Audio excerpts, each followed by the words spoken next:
नमस्कार दोस्तों, आप सभी का ज्ञानशाला एकेडमी में स्वागत है। आज के इस बिहार स्पेशल वीडियो में हम हरेंक वंश के बारे में पढ़ेंगे और उस पर आधारित प्रश्नों को भी हल करेंगे। बिहार स्पेशल पर बेहतर समझ विकसित करने के लिए आप हमारे साथ लगातार जुड़े रहिए। आप हमारे चैनल को सब्सक्राइब कर लें, साथ ही बेल आइकन को भी क्लिक कर दें ताकि आपको निरंतर अपडेट मिलता रहे। तो चलिए अब हम वीडियो को शुरू करते हैं। मगध साम्राज्य। महाभारत के अनुसार मगध साम्राज्य की नींव बृहद्रथ ने रखी थी।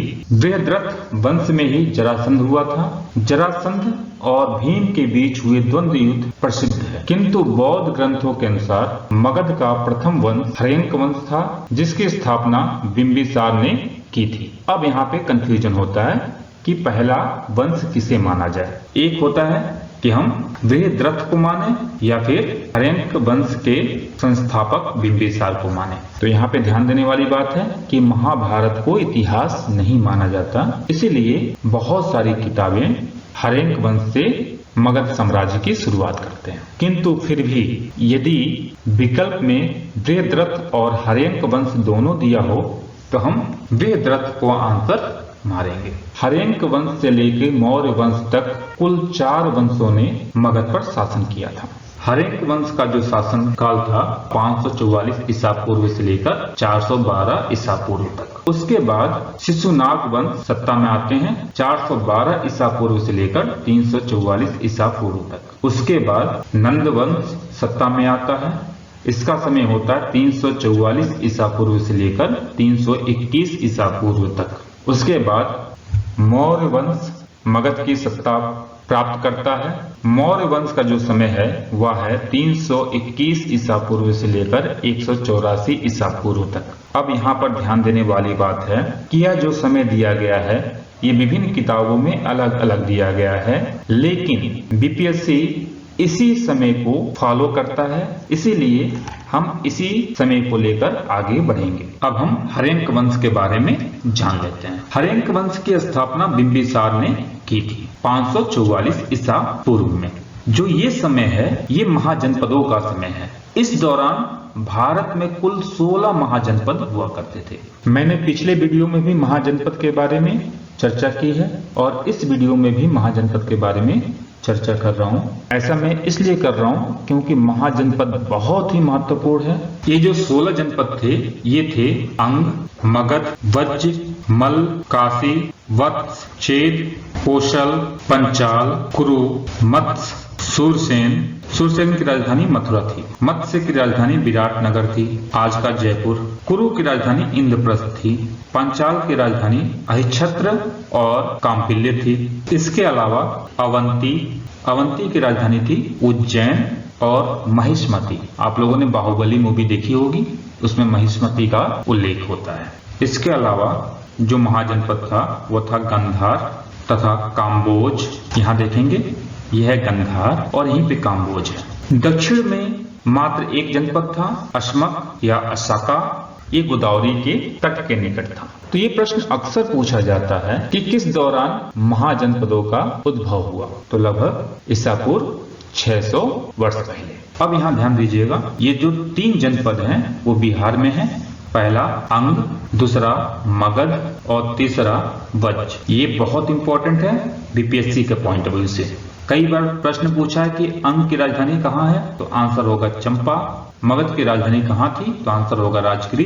बाद में ये पाटलिपुत्र में होता है। वज्र जो था 8 कुलों का संघ था, इसलिए इसकी 8 अलग अलग राजधानियां हुआ करती थी। यदि फिर भी गलती से अगर ये राजधानी पूछ दे, यदि उसमें वैशाली विकल्प है तो हम वैशाली को आंसर लगाएंगे, अन्यथा वज्जी जो था वो 8 कुलों का संघ था। और जो लिच्छवी था इसमें एक प्रमुख संघ था और लिच्छवी को ही विश्व का प्रथम गणतंत्र माना जाता है। तो ये भी क्वेश्चन अक्सर पूछता है कि विश्व में सबसे पहले कहाँ गणतंत्र हुआ करता था, तो उसका आंसर होगा लिच्छवी। और लिच्छवी कहाँ है, बिहार में, गंगा के उत्तर में। बिंबिसार एक योग्य और साहसी राजा था। इसने युद्ध के द्वारा अपनी सीमाओं का विस्तार किया, साथ ही वैवाहिक संबंधों द्वारा अपनी सीमाओं को सुरक्षित भी किया था। इस तरह यह न केवल साहसिक था बल्कि बेहतर कूटनीतिज्ञ भी था। बिंबिसार ने कोसल के राजा, ये देखिए कोशल है, इसकी राजधानी हुआ करती थी श्रावस्ती, प्रसेनजीत की बहन कौशल देवी से विवाह किया था। कौशल देवी से विवाह करने के कारण कौशल राजा प्रसेनजीत ने बिंबिसार को काशी का प्रदेश दहेज में दिया था। तो यहाँ देखिएगा, न केवल युद्ध से वो अपनी सीमाओं का विस्तार कर रहा है, बल्कि वैवाहिक संबंधों से भी अपनी सीमाओं का विस्तार कर रहा है और साथ ही अपनी सीमाओं को सुरक्षित भी कर रहा है। कौशल से इसके रिश्ते होने के चलते इसकी संभावना कम हो जाती है कि कौशल प्रदेश मगध पर आक्रमण करे। इसने लिच्छवी के प्रमुख चेटक की पुत्री चेल्लना से भी विवाह किया था। इससे इसकी उत्तरी सीमा सुरक्षित हुई थी। मगध के उत्तर में लिच्छवी हुआ करता था, जो वज्जी महाजनपद के अंतर्गत एक कुल था। इसने मद्र की राजकुमारी क्षेमा से भी विवाह किया था। मद्र क्षेत्र जो था वो आज के पंजाब में था। अब यहाँ विवाह करने से इसको ये सुविधा मिली कि यदि ये अपनी सीमा का विस्तार पश्चिम में करना चाहता तो मद्र से इसको सहयोग मिलता। इसने अवंती पर आक्रमण भी किया था। हालांकि बिंबिसार अवंती को जीत नहीं पाया था, लेकिन ऐसे क्षेत्रों पर अगर वो आक्रमण करता तो मद्र से इसको सहयोग मिलता। अपनी पश्चिमी और उत्तरी सीमा को सुरक्षित करने के बाद इसने अंग राज्य पर आक्रमण किया था। अंग राज्य को जीतकर उस समय के अंग राजा की इसने हत्या कर दी थी। उस समय के जो अंग राजा थे वो थे ब्रह्मदत्त। अब यहाँ पे एक चीज और ध्यान दीजिएगा, अंग ये महाजनपद हुआ करता था और इसकी राजधानी चंपा थी। ये प्रश्न अक्सर पूछता है, इसलिए मैं बार बार दोहरा रहा हूँ, आप इसे याद कर लीजिए। बिंबिसार का युद्ध अवंती से भी होता, लेकिन अवंती से जो युद्ध होता है उसका कोई निर्णय नहीं निकलता। इस युद्ध के बाद अवंती के राजा और मगध के राजा बिंबिसार दोस्त बन जाते हैं। इनके मैत्री संबंध स्थापित हो जाते हैं और जब अवंत के राजा पद्योत बीमार पड़ते हैं तो बिंबिसार अपने राजकीय चिकित्सक जीवक, ये ध्यान दीजिएगा बहुत इंपॉर्टेंट हैं, उस समय के बहुत बड़े चिकित्सक हुआ करते थे, इनको पद्योत के उपचार के लिए उज्जैन भेजता है। बिंबिसार ने अस्थायी सेना रखना शुरू किया था, इसीलिए इसे सेनीय, शोड़िये या शेड़िये, सबका एक ही अर्थ है, सेना रखने वाला कहा जाता है। और ये भी ध्यान रखिएगा, बिंबिसार पहला शासक था जिसने सेना में हाथियों का उपयोग किया था। 492 ईसा पूर्व में बिंबिसार के पुत्र अजातशत्रु ने उसे कैद कर लिया था और स्वयं को मगध का राजा घोषित कर दिया। बिंबिसार अपने बड़े पुत्र दर्शक को राजा बनाना चाहता था, लेकिन अजातशत्रु इससे संतुष्ट नहीं था, इसलिए उसने बिंबिसार को कैद कर लिया। अजातशत्रु बिंबिसार का ही पुत्र था, लेकिन छोटा पुत्र था। अब यहाँ पर बौद्ध ग्रंथ में कहा जाता है कि अजातशत्रु ने बिंबिसार की हत्या कर दी थी, जबकि जैन जो ग्रंथ हैं उसके अनुसार बिंबिसार अजातशत्रु के अत्याचारों से तंग आकर स्वयं जहर पिया था। अजातशत्रु ने बिंबिसार की हत्या नहीं की थी। अजातशत्रु को कुड़िक नाम से भी जाना जाता है। ये 492 ईसा पूर्व में मगध का शासक बनता है। जब बिंबिसार की मृत्यु होती है उसके बाद कौशल देवी, जो कौशल प्रदेश के राजा प्रसेनजीत की बहन होती हैं, उनकी मृत्यु दुख से हो जाती है। वो अपने पति वियोग में प्राण त्याग देती हैं। इससे कौशलपति अर्थात प्रसेनजीत बहुत रुष्ट होता है और काशी को पुनः अपने कब्जे में कर लेता है। अब इससे अजातशत्रु और कौशल के सम्राट प्रसेनजीत के बीच युद्ध छिड़ जाता है। प्रसेनजीत इसमें पराजित होते हैं। इसके बाद मगध और कौशल में पुनः एक संधि होती है। इस संधि के तहत प्रसेनजीत अपनी पुत्री वाजिरा का विवाह अजातशत्रु से कर देते हैं और काशी को पुनः मगध को सौंप देते हैं। काशी प्राप्त करने के बाद अजातशत्रु मल को भी पराजित करता है और मगध का विस्तार पूर्वी उत्तर प्रदेश तक कर देता है। आप सभी को याद होगा ही कि जो मल्ल क्षेत्र था वो कुशीनगर गोरखपुर वाला क्षेत्र था और इसकी राजधानी कुशीनारा हुआ करती थी। कुशीनारा जो वर्तमान में कुशीनगर है। इसके बाद इसने वज्जी संध पर भी आक्रमण किया था। वज्जी संध पर आक्रमण करने की बड़ी रोचक कहानी है। बिंबिसार की जो पत्नी थी चिलन्ना, लिच्छवी प्रमुख चेटक की पुत्री हुआ करती थी। इनके 2 पुत्र थे। इन पुत्रों को राज्य की तरफ से कुछ उपहार मिला हुआ था। अजातशत्रु चाहता था कि ये उपहार राज्य के खजाने में ये जमा करें, किंतु चिलन्ना के पुत्र ऐसा नहीं चाहते थे और वो अपनी सुरक्षा के दृष्टिकोण से अपने नाना के घर चले गए, यानी कि लिच्छवी चले गए। अजातशत्रु इससे बड़ा रुष्ट होता है और वो वज्जी पर हमला कर देता है। इस युद्ध में अजातशत्रु छल से भी काम लेता है। उसका एक मंत्री होता है वस्कार, ये बहुत महत्वपूर्ण है। वस्कार की मदद से ही अजातशत्रु वज्जी संघ में फूट डालता है और उनकी शक्तियों को कमजोर कर देता है। उसके बाद वो वैशाली पर आक्रमण कर उसे जीत लेता है। इससे मगध साम्राज्य का विस्तार गंगा के उत्तर तक हो जाता है।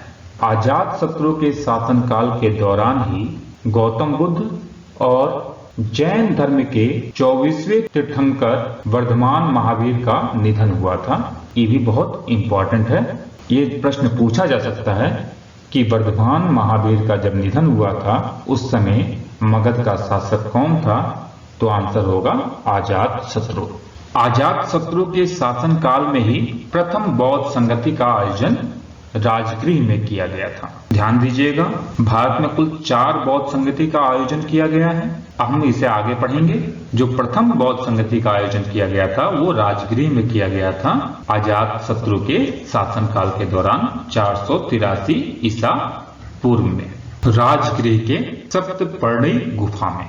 अजातशत्रु के बाद उसका पुत्र उदयन मगध का राजा बना। यहाँ देखिए, हर्यंक वंश में हमने पढ़ा, पहला राजा था बिंबिसार, दूसरे राजा हुए अजातशत्रु, अब तीसरे राजा हो रहे हैं उदयन। उदयन जो राजा बनते हैं वो 459 ईसा पूर्व में बनते हैं। ईसा पूर्व को ध्यान रखिएगा, ये गलती मत कर दीजिएगा, 459 ईस्वी में। अजातशत्रु के शासनकाल के दौरान उदयन चंपा का राज्यपाल था। बौद्ध ग्रंथों में उदयन को पितृहंता कहा गया है, जबकि जैन धर्म में इसे पितृभक्त कहा गया है।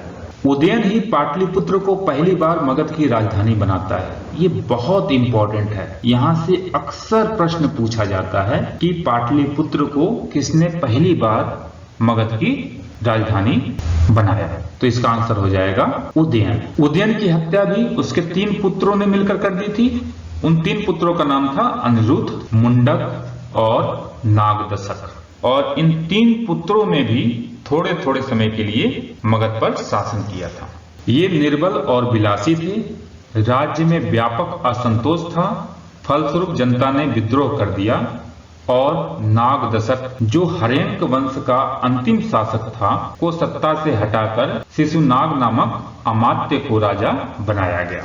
इसी के साथ शिशुनाग वंश की शुरुआत होती है मगध में। आइए अब इस अध्याय पर आधारित प्रश्नों को देखते हैं।